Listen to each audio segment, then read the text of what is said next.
In the Huddle was created to give student athletes, parents, and coaches an inside look at the journey through US college sport and all that comes with it.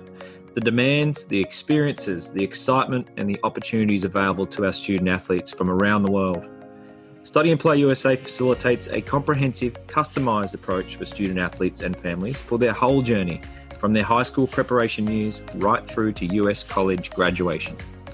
Welcome to another episode of In the Huddle presented by Study and Play USA. Today, I'm very excited to chat with two people who I had the pleasure of meeting in person in September of last year, Marty, Kinsey, and Kaiser from St. Mary's College of California. They are the track and cross country coaches at this college. Thank you so much for joining us, Marty and Mark. Yeah, thank you for having us. Very, very excited. Yeah. I could tell as soon as I met you in person in September, I was like, we have to get you guys on the podcast. It was such a pleasure to chat with you. And I could tell that both of you really enjoy what you do. And I think you're perfect for our audience of In the Huddle listeners. So I wanted to get started before we kind of launch into generally what you guys do on a day-to-day basis and a little bit about your college. For those listeners who don't understand the connection between Australia and St. Mary's, is it possible for one of you to chat about the unique connection? Yeah, for sure. It started about 20 years ago with our basketball program, and it was kind of on a whim. There was a recruit who someone knew and recommended to the coach, and they just kind of rolled the dice. The coach was just starting out back then and looking for talent, and turned out that this particular individual, Daniel Kickert, was his name, ended up being one of the best players we had. And he loved his time at St. Mary's, and he really enjoyed being in this area in California. And so he started messaging his friends and saying, you need to check this out. And it created a pipeline. 20 years later, there's been, it's now expanded beyond basketball into almost every sport that we offer. It's pretty big. Even this last Olympic cycle, 3 of the boomers who won bronze for the basketball team, they all were on St. Mary's basketball team at one point in their career. So it's pretty cool to see. So now it's trickling into the other programs. And what's unique about St. Mary's is we really foster the connection quite a bit. On Australia Day, we've had the ambassador come to campus, and we hang the Australian flag at our basketball games and sporting events. And so it's something where a lot of the Australians feel like this is their second home. They can come here and it's not like they're alone on an island somewhere and lost amongst a bunch of US kids. They're like with a bunch of people who not only are from their country, but they're well supported. And so we're really excited about like kind of opening those doors and keeping that going for track and cross country as well. So awesome. After I met with you guys, I went to the merch shop and I started walking around and I was like, oh, I think I can get there on my own, and realized I was going the wrong direction. So I asked the first person I saw, hey, just checking, am I going the right way to the merch shop? She was Australian. And she said, oh, you have an interesting accent. And I was like, oh, I'm actually visiting from Australia. And she's like, oh, I'm Australian. And I said, oh, are you an athlete here? And she said, no, actually, I just moved here 3 weeks ago. So that was very random, just a coincidence to talk to the first person I saw on campus. It was an Australian. Yeah, it's pretty great, and through using your services, obviously, we have an athlete on our team, and she seems to be really enjoying her time here. And so, yeah, it's a nice home away from home. It's easy to get here too. You can get a direct flight from SFO. I mean, it's a long flight, but it's not 5 layovers, and yeah, so it's pretty nice. Awesome. And I know that we have a lot of guys listening to this podcast who are rugby players. So Mark, I know you played rugby for St. Mary's back in the day. Can you chat with us a little bit about your experience with that? Yeah, we actually just made it to the semifinal of the national championship. So this weekend they're playing BYU, which is one of the other kind of top programs. So they're one game away from the national championship right now. Wow. It's a huge sport on campus.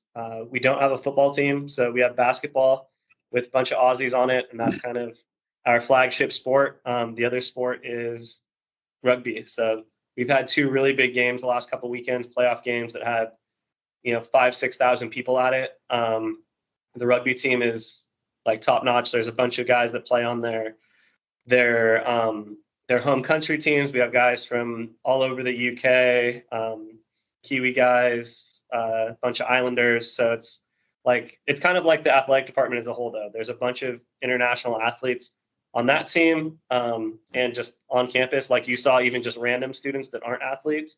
So it's a really cool place to go for an international student, where you're not at a random state school where it's like, I go to Iowa State and 95% of the kids at the school I'm at are from Iowa. It's like, no, you get to see tons of different athletes from all over the country, different students from all over the world, and make friends with them, and you get to travel to their home places over Christmas, over Thanksgiving. If you don't fly home, you generally get adopted by another player. So yeah, it's fun. That's awesome. Yeah, I noticed when I was walking around with you guys doing the tour, there was a bunch of people that knew each other just walking around. And I feel like that's not the case on every campus. You don't have people that literally recognize faces of everyone that they're running past and walking past. And yeah, so it's awesome to see. I could very, very much tell it's a very close-knit community of people, the student body, even the coaching staff for the athletic department as well. Is really, really good to see. So for students who are starting this journey by thinking about potentially wanting to come be a track or a cross country runner, the question we get a lot is, what's the difference between track and cross country at the US college system? How does it work with seasons? Do you run both? If you're like a middle distance or a longer distance, do you run on the track? Do you run out in the wild for different events? How does it work? So it would be great if you guys could chat about that. Yeah, of course. So cross country is the first sport in our school year. We start in late August, early September, and that's cross country season. It's really a short season. It only goes about 2 months, 2.5 months. Women race 6K, men race, 8K and 10K. But yeah, it's for the middle distance and longer distance people. During that time, our sprinters and whatnot are not really racing. They're doing different training. And the races there's only about 5 of them, so it's a short season. The races are also outdoors on usually golf courses or parks. It's not as hard as some of the international courses with lots of hills or like bales of hay you have to jump over. It's pretty flat. It's kind of like a long track essentially. But yeah, it's definitely more team focused.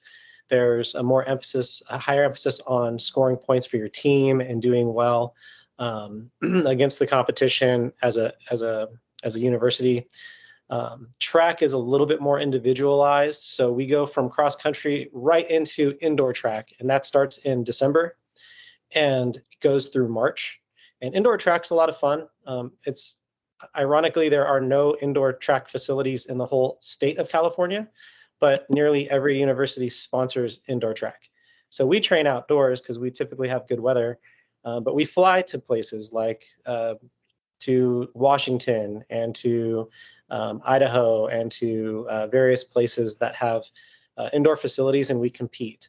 There are team scores, but really it's individual based on indoor track. So that's a fun travel opportunity for at least our kids.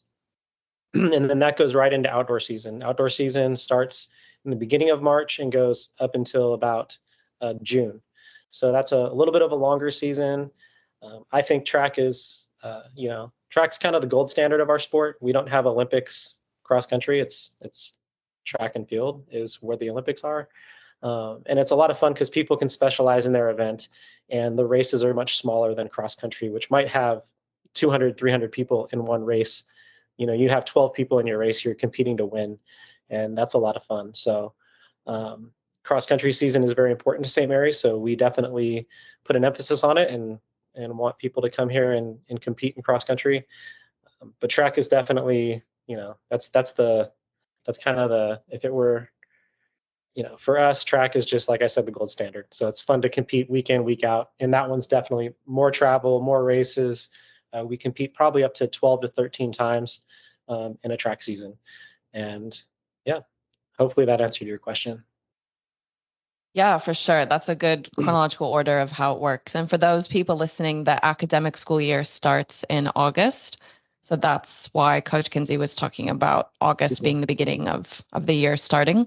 So for athletes who graduate in November, usually like high school, October, November, they have the option of coming to an American college in a January entry period or an August period. So I think that's something that I've spoken to you guys a fair bit about. Generally, we have athletes that are really open to a January start, and we also have athletes that would prefer to have a bit more time off and then go in August. So I think that's a really exciting thing about being an international. Yeah, especially, from Australia, it's definitely, we have athletes who they just want to wait until August, have some time to kind of go on holiday and vacation, and then those that want to get it started. So for this year, we're working with Luna, and she's a freshman. She started in January. So we're actually going to redshirt her at some point. So she came early, so we're going to redshirt her. What that means is she'll still compete in the season. She just won't compete for St. Mary's. She'll do it unattached. So she'll still practice. She'll still go to the races. She'll still do everything. She just won't score for our school. And that gives her an extra year of eligibility. So she's going to come back for kind of a fifth year and finish with the girls who are joining in August, this upcoming August. So she's already here. She's getting a head start on her career. And so there's lots of options for Australians who are coming. They can wait, they can come early. So it's kind of nice, the schedule that they're on. Yeah, exactly. I think I was saying to you guys as well when I was there that a lot of Australian students, I feel like, have a big sigh after they graduate high school here, and they're like, okay, I'm done, ready for the next stage, and they're a bit exhausted.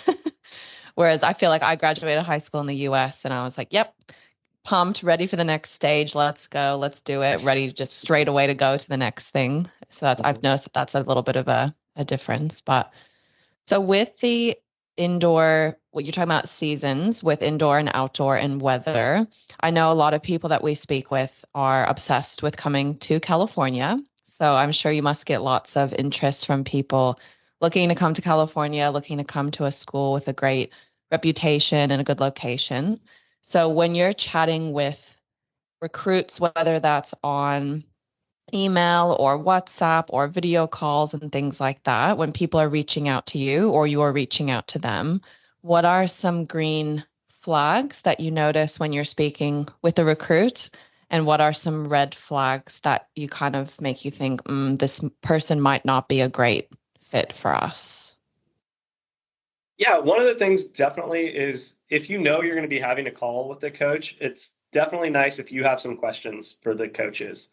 We want to tell you all the stuff about St. Mary's or whatever other school you're talking to. Like, the coach is excited to talk about it, but it can be kind of awkward when you're like this, and that. And then you're like, do you have any questions? And they're just like, no. Like, it's nice it's a lot easier to have a conversation when you're like, oh, how many miles do the women run? Or where do you guys usually train? Or how do students balance their sport and their studies? Is there somebody who helps them figure out their classes? All those are general questions that are great to ask. It's also really good if they do some research about the school. It makes us feel like, oh, this student is more interested in our school. And it just kind of we feel better when a student knows that the school is in, a general geographic area. If they know it's a relatively small school, if they know, that we have, we're more focused on distance stuff, or, if the school has a football team, don't ask, oh, how does your football team? We don't have a football team. You need to kind of done some research to figure that stuff out. So definitely having some concept of the school. Obviously, we're excited to answer tons of random questions that aren't necessarily on the website, but it doesn't hurt to go check out a school's website, look at, their current athletes on the team, where are they from, take a look at the school's Instagram. I'd expect an athlete, lots of times we have athletes that will be like, oh, we see there's tons of trails on your Instagram photo. Do you guys always run on the trails? That's a good question that's specific to us. And then we're excited to share, yeah, we run on the trails, most weeks, twice a week. So yeah, do a little research. That's definitely good. And find a place kind of like where we all are, that's especially if it's a video call, someplace where there's not like a ton of distractions. I know sometimes something can happen, your cat can jump up or something, and that's not a big deal. But if you're like sitting in a room looking off, like kind of playing on your phone, like in between questions, not paying attention, that sometimes doesn't feel great as a person talking to you. So I'd say just be engaged and have some background on the school to be able to come up with some good questions specific to the school and just specific to recruiting in general. Most coaches will help with general recruiting questions. It doesn't just have to be about the school. So don't be afraid to ask a question. We'll either know the answer or go look it up, or yeah. Anything you want to add there, Marty? I think just to expand a little bit, we're looking for someone who can contribute to our team in a positive way and can be, so if they're not prepared, it's a little bit harder for us to be enthusiastic about that particular recruit, because is that their day-to-day routine? Is that what they're going to be like as an athlete here on campus? We're going to invest, like we're looking to go big in investments and bring in athletes with, a big athletic scholarship. And so it's kind of like a job interview, it's like we're interviewing them, they're interviewing us. But at the end of the day, if we see a red flag where it's like this person wasn't really prepared, or they didn't seem really into it, then we're talking to 200 recruits to fill about 7 spots. And so we want to make sure we're finding the right fit. So I think it's important for the recruit to be as professional and like motivated as possible. Show us your personality. That's a green flag. We want to know like a little bit something, what makes you unique. We have 30 women on our team, and they're all really fun and unique, and they have great personalities. So like, let that shine through in your interview. I think that's important. I like that, both your answers. That's something I always say to the athletes is, if you're just kind of sitting in the call and you're just talking and you're not really showing who you are, generally the coaches might just kind of blend you in with everyone else that they've spoken to that week or that month or that year. So I always say that whatever you feel like you can bring to a team, it's important to let that shine through, so that the coaches can see, oh, awesome, I really do want to recruit this person and have this person join our team and contribute to a great culture. And that's a good segue to my culture question, because as soon as I stepped on campus, I could tell that both of you very much want a great culture for your team. So I noticed that naturally you're recruiting really genuine, nice people, because that's the culture that you want to perpetuate with your cross country and track team. So would you say that that's also the case at other universities, or would you say that there's things that people should look out for if that may be not the case? I would say one thing to look out for is if the university is purely focused on what the athletes' performances are. If they're only caring about how fast you're running, that'd be something to me that is a red flag, because a lot of universities, there's just Division I athletics alone, there's over 350 universities. And some of these programs their focus is it's cutthroat to win. And they will, they're okay with cutting someone if they're not, doing well. And it's all about performance. So I would say that's a red flag. As far as, what we usually look for is someone who, has good grades. We want to make sure that they're academically sound. We want to make sure that they're someone who is putting out that genuine person feel. They want to come here and contribute. They want to have a good experience too. Like, our athletes have a lot of fun. We make sure that we're not just focused on running all the time. It's like, go have fun. Make sure that you have 4 years to be here. It doesn't mean go crazy, but it means like you need to be a well-rounded person. And why we are invested in it so much is because we like to go to practice. Like we enjoy being there around these ladies because they bring us up. They're fun. They joke around with us. But when it comes down to like, okay, it's time to work hard on this track workout, let's go, or this hill workout or whatever we're doing, it's really fun to see that switch, and they go into like workout mode, and they're doing everything they can. And so for us, that's the type of person we want, someone who can do well in the classroom, someone who's a positive teammate, and someone who is willing to work hard and is coachable. I think that's another one too, someone who's willing to take the instruction from us. But as far as looking at other schools, the biggest red flag is if they're only focused on time. Some of our best athletes we've ever had were athletes that no other schools were even interested in recruiting, but they came here and we developed them, and they had all those traits, and they ended up being, some of the best runners we've ever had. So yeah, I kind of went off track there a little bit. Sorry. Oh, it's okay. I love a good tangent. Mark, do you want to add anything? Yeah, I mean, I think like Marty said, if one of the, I would say red flag for a student is if you're talking to a coach and they're like, oh, you ran a 4:40 1500, like call me when you run 4:35. Like those are pretty close. I'm going to have a conversation with that athlete and see what their training looks like, because there's a lot of athletes who run 4:40 that could easily run 4:45 if they're doing X, Y, and Z. Maybe they also play field hockey. Maybe they also, so like I want to get to know an athlete. If an athlete or if a coach or another school is just, what events do you run and what time do you run? And they didn't ask you about like, do you like surfing? Do you have, a cousin who likes running with you? Do you have, what pets do you have? Like the coaches should also kind of show some of that stuff that we're expecting. We want to see some of that fun personality and stuff. If it's just a checklist, the coach is like, how fast do you run? What events do you want to run? Are you willing to run cross country? When can you get here? Like, okay, I mean, maybe it's an okay program, but like it also might not be.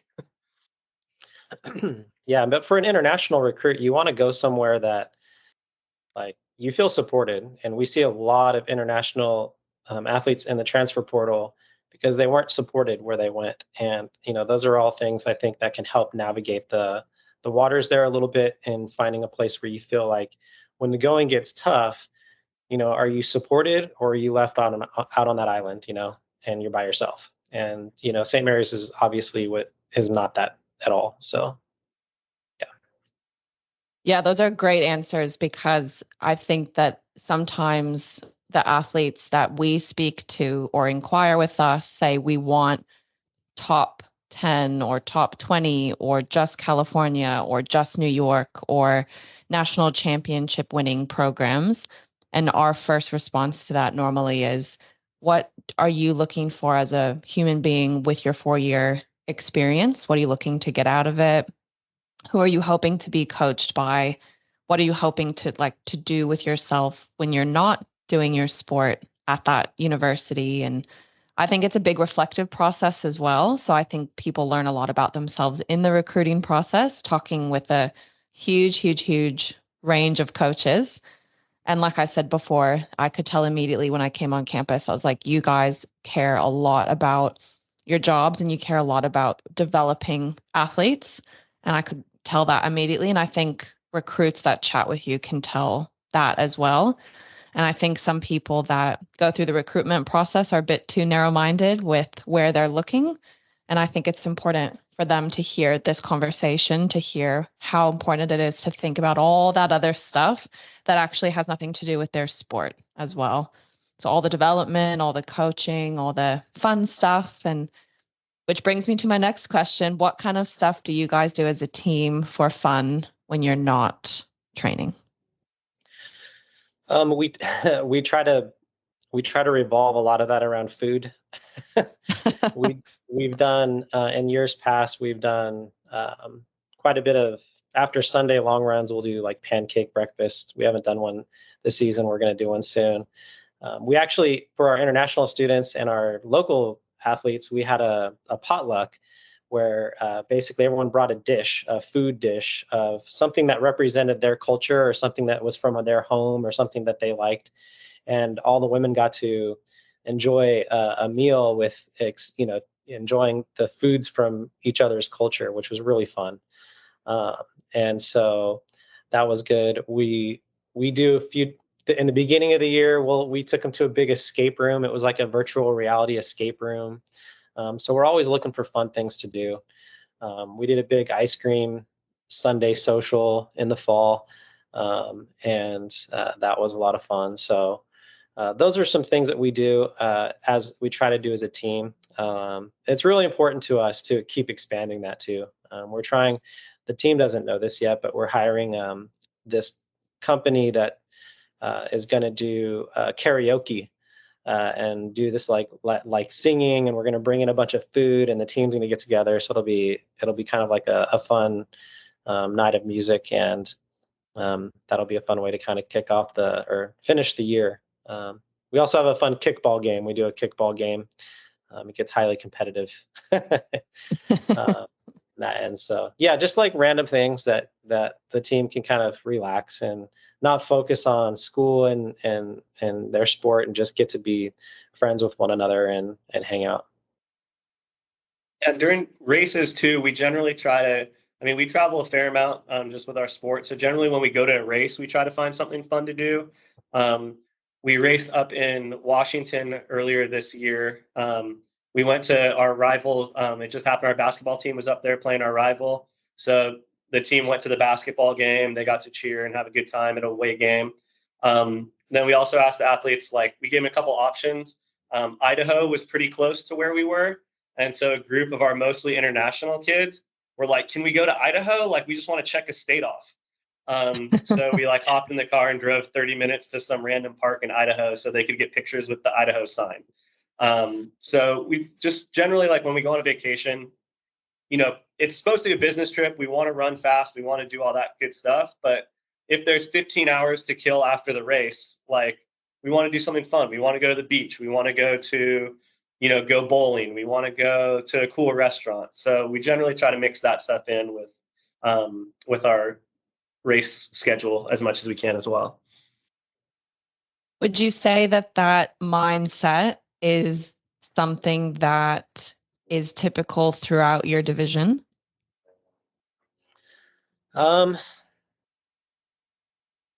It's a good question to ask. Maybe. That's a good question. It could be. We try to post a lot of that on our Instagram because it's fun. It's good content, and the team loves it. And they're so. We went to San Diego recently, and we had a big beach day, and oddly enough, it was raining, which it never does in San Diego. But either way, they got to go to the beach and got to go to this really fancy hotel, and it was just kind of fun to drop them off. And we just said, "Go, we'll see you in a few hours," and then we did some work on our own. And so I don't see it a whole lot on other teams' Instagram pages, but I got to imagine there's some coaches out there that are doing something. I mean, we want to reward them for all their hard work they're doing. We demand a lot of them. We're pushing them really hard in practice, and they go out and they race and they do a really good job of competing. And it's all right, now let's go have fun, and I think they really appreciate it. And, we want to have fun too. We're on the trip, we want to go to, we want to go to the beach or go check out some fun stuff. So. Yeah, that's awesome. Because I know that not every Division I program will view that in the same way. And I know some are very much, this is basically a job and you need to perform and you will get cut, that kind of stuff. So I think it's good to acknowledge that for people listening who've never even spoken to a coach yet, and this is their first time hearing a coach talk, that's a good thing to pick up on, is that you guys have a very balanced program and you want to reward your athletes for working really hard. And yeah, so I think that's just good to acknowledge. I did really like the food comment as well, with having lots of team bonding around food. That speaks to my soul, so that's great. And I have to share this story, but I had an adulting dinner that I hosted with my sister where we said, bring a dish that makes you feel the most adult. And 6 people out of 15 brought the exact same dish, and 5 of them it was a frozen meal, and one of them had made it fresh, but it was all the exact same thing. It was like the spanakopita, the spinach and cheese things. And yeah, 5 of them were frozen. They heated them up, and then one person had homemade them. Well, if there's going to be an overabundance of something, that's not a bad one to have, I'd say. It was so good. Yeah. Well, another question that I have that I think is good for people listening is, if someone is in grade 9 or grade 10 or even grade 8 and they're listening to this podcast thinking, okay, I really would love to run cross country or run track when I'm older in the US college system, what pieces of advice would you have for those athletes? One I would have, not just for track athletes, but any kid who wants to do any sport in the US, would be your grades matter. Like a lot more than you think. I think a lot of kids think like, oh, if I'm the best runner, I'm the best rugby player, I'm the best tennis player, like they're going to want me.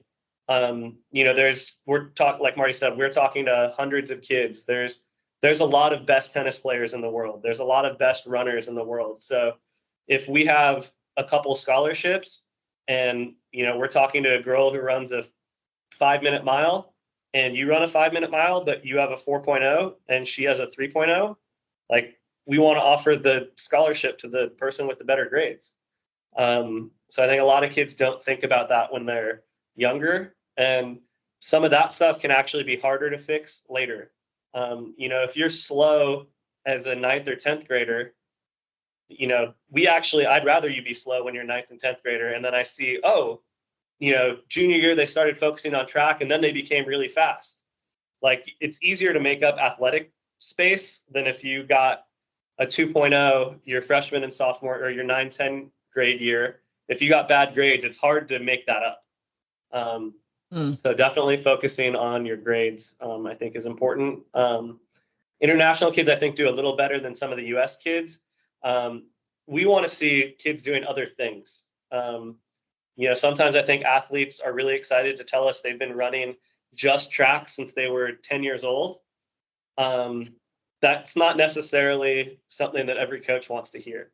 I'd much rather hear a student who's like, oh, I ran track for my middle school team for my grade 7 group for a couple weeks, but then I also played rugby. I also did rowing. I played footy. We want athletes doing a bunch of things. So don't think that you need to like specialize in just running starting year 8. Good coaches are coaches who are kind of looking at like a whole athlete. If I'm talking to, like we said, a girl who's running a 4:45 1500, but she also plays field hockey and is on the rowing team, like I'm way more excited to talk to her than a girl who runs 4:35, but all she does is track for the last 10 years of her life. So yeah, don't be afraid to do other things, and share that stuff with coaches when you're allowed to talk to them.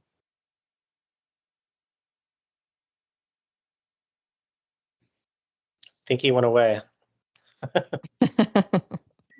you want to add anything to that? Yeah, I think it's important to, what he's trying to say is diversity. It's okay to do other things. Obviously when you get to grades 9 and 10, you're a little bit more focused on your whatever sport you've decided to pursue. You there, Kaiser? But yeah, we want to hear that. It's someone that's been focusing on running since they were they were 10 years old, versus someone who's like running pretty equal times, but they've been doing all these other sports. To us, that's something that we're like actually more interested in, because they have a sense of what it means to be on a team. They understand like it's a competition you're trying to win. You have developed some sort of even strength in your body doing different sports, and you bring that to track and cross country. And also, if you're interested in running track and cross country at that age, to begin racing it at that age if you haven't been doing it, because I know cross country is a little bit different in different parts of the world. So it's nice to get some. If you're someone who's like, I just want to run the 800, it's actually good for us to see you do a 1500 and a 3K and do some cross country races, because we can kind of see you have some range, and we value that diversity. If we see someone with just 800 meter marks and that's it, it's a little bit scary for us, because that's only one event. And there's a lot more events in track. And we also are interested in having athletes do cross country. So try to diversify your event focus as well. Mark, are you back with us? Yeah, I disappeared, but I think it sounds like I got my point across. Play sports. Yeah. Get good grades. Yes, no, that's a very succinct way of summarizing it, and both you guys made really good points with that, and that's what we say as well. The American system is very, very holistic, and I've noticed in Australia there's a lot of emphasis on concrete numbers and marks, whereas I just remember growing up in the US was very, very much, what are your interests? What are things that you enjoy doing? What kind of things can you provide and share with the team?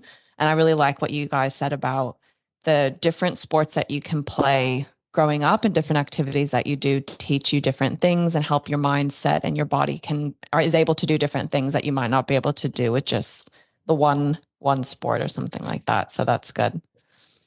Is there anything that you would say to people who are deciding what they might want to do in grade 12, like middle of grade 12? So if you had a senior in high school in Australia right now, they're about halfway through grade 12, and they're just now starting to think about the US pathway.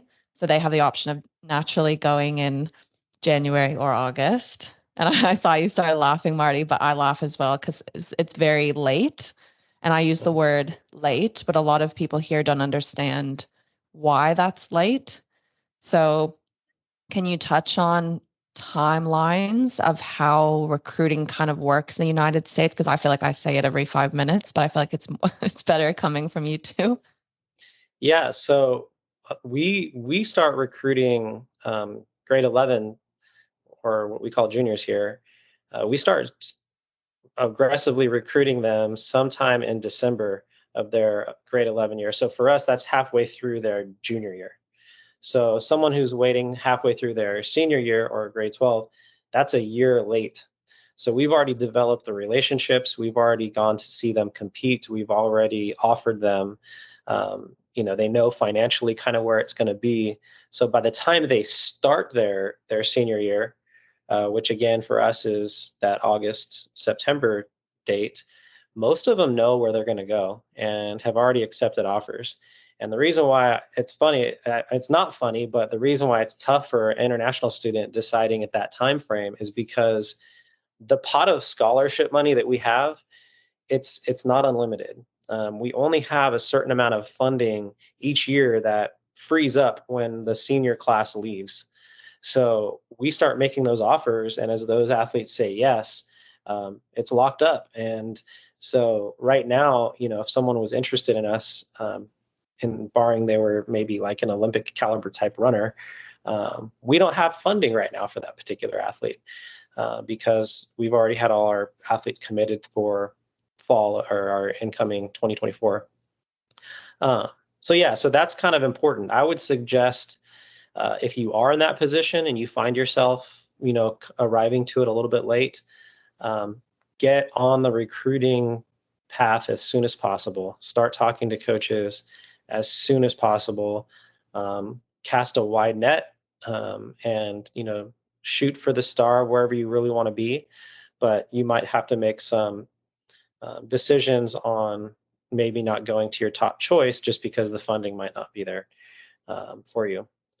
So that's what I would say. I'd say get on the recruiting, get on it as fast as possible.